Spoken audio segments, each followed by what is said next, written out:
On a tous connu ça. Vous rencontrez quelqu'un, et après les salutations d'usage, un silence gênant s'installe. Votre cerveau se met en surchauffe. Qu'est-ce que je peux bien dire maintenant? Mais si je vous disais que ce n'est pas un problème de personnalité? Ce n'est pas que vous êtes timide ou ennuyeux, c'est un problème de compétence. Parler est une compétence, comme faire du vélo ou dessiner. Et ça s'apprend. Voici 3 méthodes simples pour ne plus jamais être à court de conversation. Méthode 1. Devenez un détective.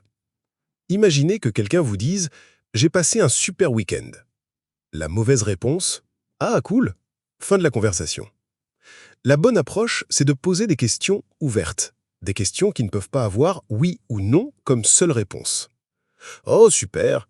Qu'est-ce qui l'a rendu si génial ?» ou « Qu'est-ce que tu as fait d'intéressant ?» Cela donne à l'autre personne la permission de raconter une histoire. Et dans chaque histoire, il y a de nouvelles questions. Méthode 2. Le paradoxe de l'écoute. Pour être plus intéressant, parlez moins et écoutez plus. La plupart des gens, pendant que l'autre parle, pensent déjà à ce qu'ils vont dire ensuite. Ne faites pas ça. Écoutez vraiment. Les meilleures questions viennent naturellement quand on écoute attentivement. Méthode 3. Trouvez le pont. L'objectif final est de trouver un intérêt que vous partagez. C'est le pont qui connecte deux personnes. Peut-être que vous aimez les deux les mêmes séries, la randonnée ou un certain type de musique. Une fois que vous trouvez ce pont, la conversation devient facile et naturelle. Elle coule toute seule. Pour résumer, 1. Soyez un détective avec des questions ouvertes. 2. Écoutez pour comprendre. 3. Trouvez le pont. Et souvenez-vous, ce n'est pas grave s'il y a un silence. N'ayez pas peur.